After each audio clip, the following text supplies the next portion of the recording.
आम के पलौआ ले नौआ बड़े खाड़े जी कहाँ बड़े आपन मामा इमली घोटाई जी कहाँ बड़े आपन मामा इमली घोटाई। आम के पलौआ ले नौआ बड़े खाड़ जी कहाँ बड़े आपन मामा इमली घोटाई जी कहाँ बड़े आपन मामा इमली घोटाई जी।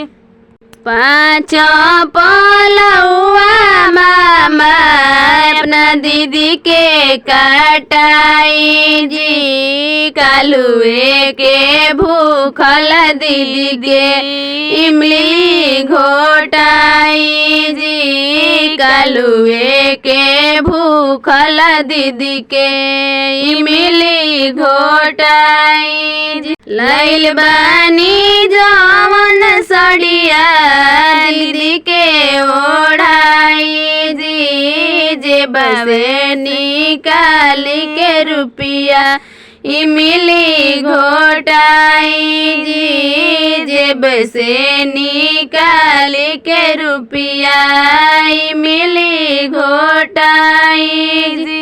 आम के पलौआ ले नौआ बड़े खाड़ जी कहाँ बड़े आपन मामा इमली घोटाई जी। जिया जाइए इमली घोटा जाइए मामा जिया जाइए इमली घोटा जाइए अपने दीदी को इमली घोटाइए अपने दीदी को इमली घोटाइए अपने भगिनी को इमली घोटाइए अपने भगिनी को इमली घोटाइए।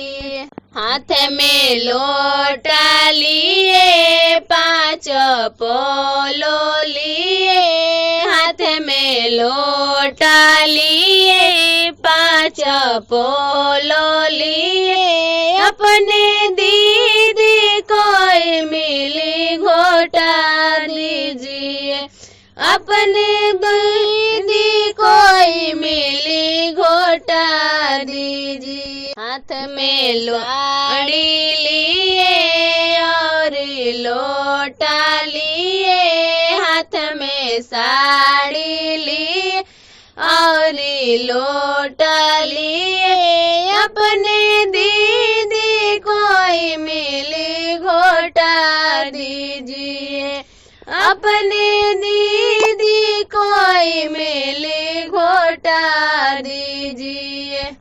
मामा आ जाइए इमली घोटा जाइए मामा जी आ जाइए इमली घोटा जाइए अपने दीदी को इमली घोटा दीजिए अपने